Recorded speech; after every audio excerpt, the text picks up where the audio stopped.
Ang lie detector test ay tinanggap bilang ebidensya sa hukuman noong June 23, 1999. Ang polygraph ay isang electromechanical na instrumento na sumusukat at nagre-record ng certain psychological na pagbabago ng katawan sa tao, na pinaniniwala ang sanhi ng conscious attempt ng examinees para lukuhin ang nagtatanong. Ayon sa teorya, ay tumataas ang blood pressure at nagkakaroon ng pagbabago sa hininga ng isang taong nagsisinungaling na nare-record sa graph. Subalit ang nasabing resulta ng polygraph test ay hindi tinanggap ng hukuman ng Amerika bilang ebidensya para mapatunayan ang pagkakasala ng isang akusado sa krimen. Dahil sa ito, hindi pa nakakatanggap ng scientific acceptance bilang reliable at accurate na dahilan para malaman ang totoo at kasinungalingan. May naging special role ang lie detector test sa kaso ni Jovelyn Galieno. Ang kaso ay talaga namang nag-viral at pinag-usapan sa social media, lalo na nga nang matagpuan ng mga kalansay nito ilang linggo lamang ang makalipas ang kanyang pagkawala. Ayon sa mga eksperto, sa proseso ng decomposition ng katawan ng isang tao, ang skeletonization ang pinakahuling stages na nakalimitang nangyayari matapos ang ilang buwan at taon mula nang mamatay ang isang tao. Depende sa klima at kondisyon ng lugar. Samahan niyo po akong muling talakayin ang naging kamatayan ni Jovelyn Galieno bilang pagtugon pa din sa kahilingan ng ilan sa ating mga viewer. Bago ko po simulan ang ating story, sa mga bago po sa channel ko, please hit the subscribe button at pakipindot na rin po ang ating notification bell para ma-notify kayo sa mga bago nating upload na videos. August 6, 2022 ay may natanggap na report ang tanggapan ng pulis ng Puerto Princesa dahil sa biglang pagkawala ng 22 years old na dalaga na si Jovelyn Galieno. Si Jovelyn ay nasa 3 taon na niya sa kolehiyo at kumukuha ng kursong criminology. Sa kagustuhan nitong makapagtapos ng pag-aaral at makatulong sa kanilang pamilya ay pinagsasabay nito ang pag-aaral at pagtatrabaho. Pumapasok ito sa isang butik sa loob ng Robinson's Place sa Puerto Princesa, Palawan. Ayon sa kanyang pamilya, noong August 5 ay pumasok ito sa kanyang trabaho sa mall. Bandang alas 6 ng gabi ay huli silang nakatanggap ng message mula dito, kung saan ay sinabi nito na hindi siya nakasahod dahil wala umano ang kanyang amo. Nang sumapit ang gabi at tuluyan ng binalot ng dilim ang paligid, ay nagsimula ng kabahan ang kanyang ina dahil sa hindi pa ito umuuwi. Hindi kasi umano ugali ni Jovelyn ang umuwi ng bahay ng ganong oras. Sinubukan pa nila itong tawagan ng bandang alas 8:45 ng gabi. Ngunit nagtataka sila dahil walang nagsasalita sa kabilang linya. Nakikinig lamang ito sa kanilang sinasabi, ngunit walang kahit na anong ingay sila na naririnig. Nang sumapit ang alas 10 hanggang alas 11 ng gabi, ay napagdesisyonan na nila na magtungo sa mall na pinagtatrabahuhan nito. Ngunit hanggang sa magsara ito ay wala silang nakitang Jovelyn. Kinabukasan ay maaga pa silang dumulog sa tanggapan ng pulis sa Puerto Princesa. At doon na nga inilahad nila ang biglaang pagkawala ni Jovelyn. Agad namang tumugon ang tanggapan ng kapulisan sa natanggap nilang report. Agad nilang tinungo ang tanggapan ng Robinson's Place sa Palawan para doon simula ng kanilang investigasyon para makakita ng kahit na anong clue na makakapagturo sa kinaroroonan ng dalaga. Nakipagtulungan naman ang tanggapan ng mall at sa kanilang ginawang inquiry ay nakita nila sa kuha ng mga CCTV footages sa lugar na dumating si Jovelyn sa mall 9 na minuto bago sumapit ang alas 8 ng umaga. Nakamaong ito na pantalon at orange na blouse. Bandang alas 6:50 ng gabi ay nakuha si Jovelyn ng CCTV na naglalakad sa ground floor ng mall at isa pang kuha ang nakita na lumabas ito ng establishment 3 minuto bago sumapit ang alas 7 ng gabi at sumakay ito sa isang multicab. Kinumpirma naman ng kapatid ni Jovelyn na kapatid niya ang nasabing pasahero. Ayon sa kanya, ay kilala niya ang gesture ng kapatid kahit pa nga medyo malabo at may kalayuan ang kuha ng CCTV. Agad silang nakipag-ugnayan sa tanggapan ng Land Transportation Office sa Puerto Princesa para matukoy ang multicab na nakitang huling sinakyan ni Jovelyn. At makalipas ang ilang araw, ay na-trace nila ang driver ng nasabing sasakyan. Sa isang panayam, ay sinabi nito na madami siyang pasahero na isinasakay sa maghapong pamamasada, kaya naman ay imposible na matandaan niya pa kung naisakay niya ba ang dalaga. Ganoon pa man, Tatlong mga pasahero ng nasabing multicab ang lumapit sa tanggapan ng pulis at kinumpirma na nakasakay nga nila ang dalaga at nakita din nila na bumaba ito sa barangay Taguros. Sir, sa madaling salita, yun hong mga araw na yun, talagang wala na akong matandaan. Wala na po kasi nakapokus na ako sa pagdadrive nun. Halos 1 week na po ang nakalipas araw-araw din akong nagbibiyahe. Habang lumilipas ang mga araw ay hindi tumigil ang pamilya sa kanilang ginawang paghahanap kay Jovelyn. Pinuntahan nila ang lahat ng mga kaibigan at mga maaaring puntahan ni Jovelyn, ngunit bigo sila na matagpuan ang dalaga. Kumalat din ang larawan ni Jovelyn sa social media. Nagbabaka sakali ang pamilya na sa pamamagitan nito ay may mga makakakilala kay Jovelyn at makakapagsabi sa kinaroroonan nito. Mas lalo pang ang umingay at pinag-usapan ng kaso ng pagkawala ni Jovelyn nang dumulog ang pamilya sa tanggapan ni Senator Raffy Tulfo, kung saan ay nagawa nitong i-cover sa marami nitong episodes ang kaso sa pagkawala ni Jovelyn Galieno. Hanggang sa isang pangyayari ang naging susi sa pagkakatuklas sa kinaroroonan ng dalaga. Noong August 21 ng madaling araw, ay sumuko sa tanggapan ng pulis ng Puerto Princesa si Leobert Dasmariñas dahil sa ginawa nitong pananaksak sa pinsang si Jovert Valdez Tamon. Nagkaroon ng pagtatalo ang dalawa noong gabi ng August 20 na nauwi sa pag-aaway at pananaksak. Napag-alaman din nila na si Leobert Dasmariñas ay first cousin ng nawawalang dalaga na si Jovelyn Galieno. Nagulat na nga lang sila sa mga sumunod nitong naging pahayag. Ayon kay Leobert, ay may kinalaman ng kanyang ginawang pananaksak kay Valdez Tamon sa pagkawala ng pinsan na si Jovelyn. Ayon sa kanya, ay alam niya kung nasaan ang dalaga dahil kasama umano siya na dumukot dito. Sinabi ni Leobert sa mga pulis na isang buwan nilang pinagplanuhan ni Jovert Valdez Tamon ang gagawing pagdukot kay Jovelyn. Noong gabi ng August 5 ay inabangan nila ang pinsan na pauwi mula sa kanyang trabaho. Sabi niya ay siya ang tumayong lookout habang si Jovert ang humila at sumakal kay Jovelyn. Nang mawalan ito ng malay ay binuhat nila ito sa tagong bahagi ng gubat at doon ay halinhinan nila itong ginawa ng masama. Nang matapos ay muli nila itong binuhat at iniligay sa mas masukal pa na bahagi ng lugar kung saan nila ito iniwan.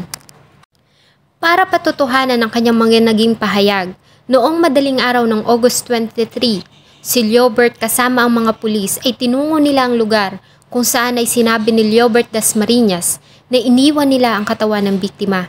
At doon ay tumambad sa kanila ang nagkalat na mga buto ng tao, ID card, vaccination card, wallet at ilang pang mga personal na gamit na hinihinalang pagmamayari ni Jovelyn Galieno. Kinumpirma naman ng pamilya ni Jovelyn na sa dalaga nga ang mga nakitang gamit sa lugar. Ngunit naging isang palaisipan ang pagkakatagpo ng mga skeletal remains ni Jovelyn dahil sa imposible umano na nasa ganong estado na ang katawan ng biktima, ganong ilang linggo pa lamang ito na nawawala. Ang nasabing balita ay mabilis na kumalat sa social media at talaga namang naging usapan ng karamihan. Maraming mga medical doctors ang nag-iwan ng kanilang komento kung saan ay maging sila ay hindi rin makapaniwala sa naging kalagayan ng mga remains ng biktima sa loob lamang ng ilang linggo nitong pagkakawala.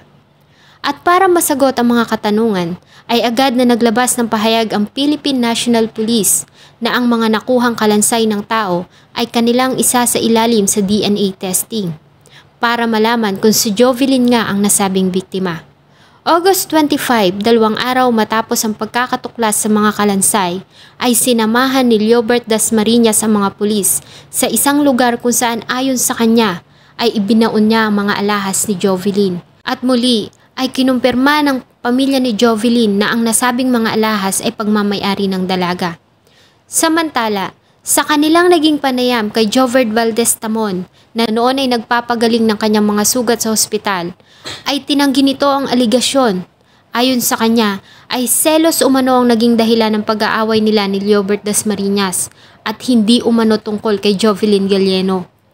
Ayon sa kanya na mga panahon na nawala ang biktima ay nasa trabaho siya, kaya naman imposible umano ang paratang ni Leobert laban sa kanya. August 30 ay lumabas ang resulta ng DNA test na ginawa ng Philippine National Police. At ayon dito ay nagmatch ang DNA ng biktima at ng ina ni Jovelyn. Kaya naman kinumpirma ng PNP na ang mga nakitang kalansay ng tao ay si Jovelyn Galieno.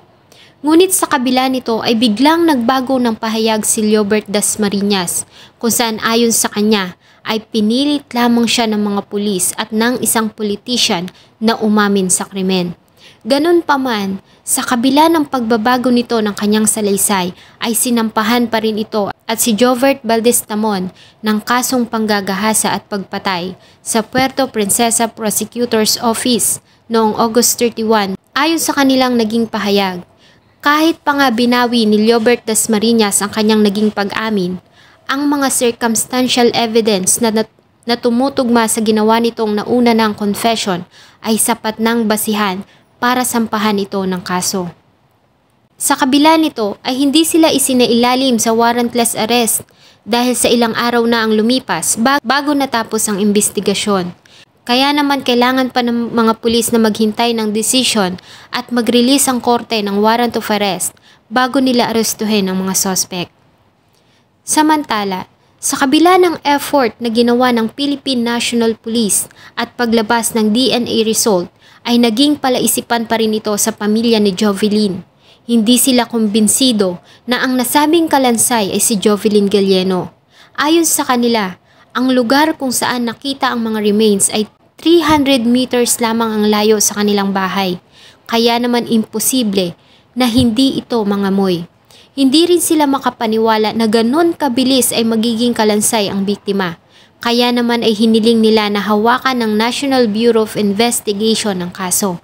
Bilang pagtugon sa panawagan ng pamilya at request ni Senator Raffy Tulfo, ay nagsagawa ng parallel investigation ng NBI. Kabilang na dito ang muling pagsasagawa ng DNA test sa skeletal remains. Habang hinihintay ang resulta, ay isinailalim din nila ang dalawang mga suspect sa lie detector test. Ang nasabing resulta, si Liobert Dasmariñas ay hindi nakapasa, samantalang si Jovert Valdez-Tamon naman ay pumasa sa lie detector test. September 15 ay lumabas ang resulta ng DNA test na ginawa ng NBI. At sa nasabing resulta, ang DNA ng skeletal remains at ng ina ni Jovelyn Galieno ay 99.9% match. Ayon kay Dr. Annalyn Dadis, ang NBI Medical Legal Division, ang lugar umano kung saan nakita si Jovelyn ay madamo at masukal. Ito din ay pinamamahayan ng mga malalaking bayawak at iba pang mga hayop na siya umanong isa sa mga factors kung bakit mabilis ang naging decomposition process ng katawan ng biktima. Ang mga resulta ng kanilang ginawang investigasyon ay kanilang isinabmit sa tanggapan ng Puerto Princesa Prosecutor's Office. Samantala, matapos ang ilang buwang paghihintay ng resulta, ang Office of the City Prosecutor na humawak sa kaso ni Jovelyn Galieno ay ibinasura nito ang lahat ng kaso na isinampa ng pulis laban kay Liobert Dasmariñas at Jovert Valdez-Tamon. Ayon kay City Prosecutor Carmelina Sinesa Guevara, ang mga ebidensya na isinumite ng Puerto Princesa Station 2 at ng NBI Puerto Princesa District Office ay hindi sapat para patunayan na ang mga akusado ay nagkasala. Ayon sa Office of the Prosecutor, ang sinampang kaso laban sa mga sospek ay nakabase lamang sa naging pag-amin ni Liobert Dasmariñas sa ginawang interrogation ng PNP. Subalit ayon sa kanila, ang nasabing confession ay ginawa under duress o dahil umano sa pamimilit.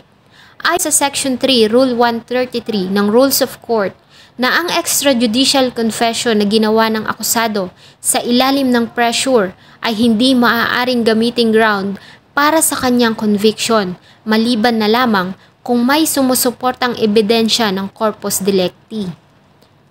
Din sa kanila ay binawi ni Liobert Dasmariñas ang kanyang ginawang pag-amin sa krimen at ang corroborating evidence na na-recover malapit sa bahay ni Dasmariñas ay questionable sapagkat ito ay natagpuan sa pamamagitan ng uncounseled confession o salaysay na ginawa ni Dasmariñas nang walang presensya ng kanyang abogado.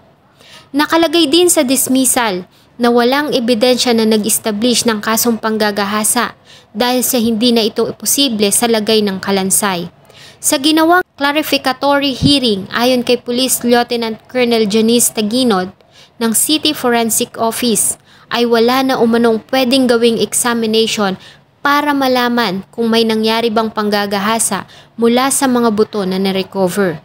Ang mga gamit na na-recover sa crime scene ay hindi rin nakitaan ng mga DNA na sosuporta sa aligasyon ng panggagahasa. Ayon sa kanila, ang mga buto ng tao ay nagpatunay lamang na si Jovelyn Galieno ay patay na at wala ng iba. Tinanggihan din ng city prosecutors ang kahilingan para sa carbon-14 dating examination kung saan ay maaari sanang malaman ang edad ng buto. Ayon sa kanila ay hindi na umano ito kailangan dahil sa wala silang nakikitang mali sa ginawang DNA testing ng PNP at NBI. November 24, 2022 ay naglabas ng statement ang Puerto Princesa Police Office na siyang tumayong main complainant ng kaso. Ayon sa kanila, ay muli nilang pag-aaralan ang kaso ni Jovelyn Galieno para makapit nito ang hustisya na siyang ninanais ng pamilya. Sa mga huling statement ng pamilya ni Jovelyn Galieno ay nanawagan sila sa publiko na tanggapin na ang naging kamatayan ni Jovelyn, ayon na rin sa naging resulta ng mga DNA na isinagawa ng PNP at NBI. Marami kasi ang lumabas na haka-haka na buhay pa ang dalaga at marami din ang hindi naniniwala na ito ang nakitang mga buto ng tao. Sana'y mabigyan na ng linaw ang kaso ni Jovelyn Galieno para na rin sa ikatatahimik ng kalooban ng mga taong nagmamahal sa kanya. Sana po ay nagustuhan niyo ang kwento na aking ibinahagi. Marami pong salamat sa inyong patuloy na pagtangkilik ng aking mga videos. Huwag niyo din pong kalimutang mag-iwan ng saloobin at suggestion sa atin pong comment section. Thank you so much po and see you in my next video.